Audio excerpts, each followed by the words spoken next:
I'm not a lawyer, but do you remember the KSOO trial? It was a trial from July in which Florida rapper Hakeem Robinson, aka KSOO, and his co-defendant Leroy Whitaker were accused of taking the life of 23-year-old Charles McCormick after McCormick made a diss song making fun of KSOO's brother being killed. She we been smoking on Whitley, Parker screaming out for help, headshot instantly. Now, Mr. Barner, what does the lyric "smoking on Willie" mean? You smoking on a dead person. Well, today was the sentencing day for both KSOO and Leroy Whitaker. So let me tell you how it went. Before the judge got into handing out sentences, KSOO's attorney asked to make a correction to the pre-sentence investigation or PSI report that was turned in. In context, in case you needed, a PSI or pre-sentence investigation report is something that a probation officer puts together for a sentencing hearing. It includes a person's background, their employment status, financial status, criminal history, details of the crime they're convicted of, and stuff like that. And the purpose of this report is so the judge has a full picture of the person they are sentencing and if they should be lenient and give grace or sentence them to the max. So KSOO's attorney announces that she needs to make a correction to what's listed in the PSI regarding KSOO's finances. Okay. Where it says the defendant is currently unemployed due to his incarceration status. As reported, he still makes money off of the released music through Spotify and Apple Music. That's not correct. I spoke to Mr. Robinson. He says he doesn't actually receive any money or hasn't received any money. Okay. Through that, I think, and to clarify with him, is that I believe is the money he was making before his incarceration. That's correct. Yeah, so just to make it clear, because it reads as if he's still receiving $10,000 to $11,000 a month through his music, but that's not correct. Okay. According to my client, he doesn't receive that money. He doesn't. So after that is said, they move on to victim impact statements, and a statement from Charles McCormick's mother was read. His mother was present in the courtroom, but a victim advocate read the statement. Can you place her name on the record? Yolanda Perkins. Okay. Thank you, Ms. Perkins. In 1996, a bright light entered the world. Charles McCormick was born on July 24, 1996, to Yolanda Perkins and Charles McCormick Sr. From the very beginning, he was deeply loved by his family, friends, and community. Charles faced many hardships growing up, especially after the devastating loss of his father. But he carried his pain quietly and showed his strength throughout his smile, his loyalty, and his eagerness to help others. Unfortunately, Charles was taken from his family on a Wednesday, the same day his father's life was taken. For over 24 years, Wednesdays have carried a deep pain for our family. Today will not erase that hurt, but it brings some kind of relief knowing that these individuals will no longer have the power to take another life. This case is a painful reminder that Charles lost his life for simply saying something others didn't like. We pray that this moment causes reflection, not only for those being sentenced, but for anyone listening. One reckless moment, one decision can destroy many lives, including your own.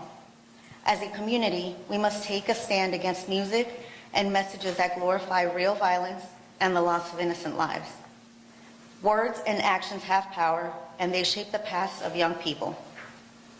Today, our family is praying for all those involved. This is a heartbreaking situation where no one truly wins. Lives have been lost, families have been forever changed, and pain remains on every side. Charles's memory will never fade. His light continues to shine throughout the lives he touched, and the love he gave, and the faith he lived by. And then we get to sentencing. Now, as a reminder, both Leroy Whitaker and Hakeem Robinson were convicted of first-degree murder for the death of Charles McCormick. And in Florida, there is no option or discretion for your sentence if you're convicted of that charge. First-degree murder conviction means automatic life in prison without parole. So Leroy Whitaker was up first, and if you watched the trial, you remember that he was charged with first-degree murder, but he was also charged with burglary because after the murder, police said that he and another co-defendant broke into a woman's house to hide. His attorney asked the judge to be lenient on the burglary charge, giving him the minimum, and to have it be run concurrently or at the same time as the murder charge. Obviously, he was extremely young when it occurred. Additionally, as the court likely is aware from looking at the pre-sentence investigation, he was not somebody who had had a number of felony convictions. He did have some interaction with the Department of Juvenile Justice, but they were actually referred to a youthful offenders program and no valid driver's license. We would obviously request that any sentence be run concurrent to the sentence pronounced in count 1, as well as strongly consider the very bottom of his guidelines as to that particular count. Here's what the judge sentenced him to. All right then, Mr. Whitaker, of course you sat through the trial, as did I, and on July 31, this jury did find you guilty both of count 1, murder in the first degree, and count 2, burglary with an assault and battery. A unanimous vote by the jury. And so today I will adjudicate you guilty of each of those 2 counts. And on count 1, the murder in the first degree, this court has no choice but to sentence you as required under the law to a mandatory term of life in prison without parole. You will get credit for 1,995 days already served. As to count 2, the burglary with assault or battery, that is a first-degree felony punishable up to life. And this court does find that what Ms. Buckley experienced and sustained merits a sentence of life in prison as to count 2. That will run concurrently with count 1 and with credit for 1,995 days already served. You do maintain the right to appeal both judgments and sentences that I have imposed today. And if you cannot afford an attorney for that appeal, one can be appointed to you. But a notice of appeal must be filed within 30 days. Do you understand that? Yes, Okay. Is it And Your Honor, we are prepared to file that today. the notice of appeal? Yes. Okay. Do you need me to appoint counsel then? I would ask at this time. His family may elect other arrangements in the future, but I would ask for that at this time. Okay. Then I'll appoint, at this juncture, I have to start with the Office of the Public Defender for purposes of appeal. And then next up was the sentencing for KSOO. And again, first-degree murder means automatic life in prison without parole in Florida. So that's what he got.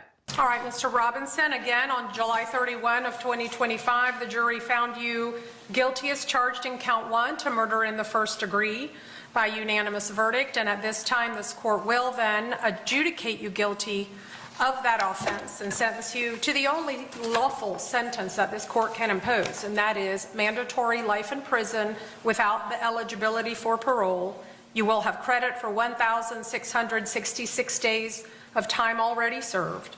Now, of course, you do maintain the right to appeal both the judgment and the sentence entered in this case, and you, if are going to do so, must do so within 30 days. If you can't afford an attorney for that appeal, one can be appointed to you. Do you understand that? Yes, ma'am. Okay.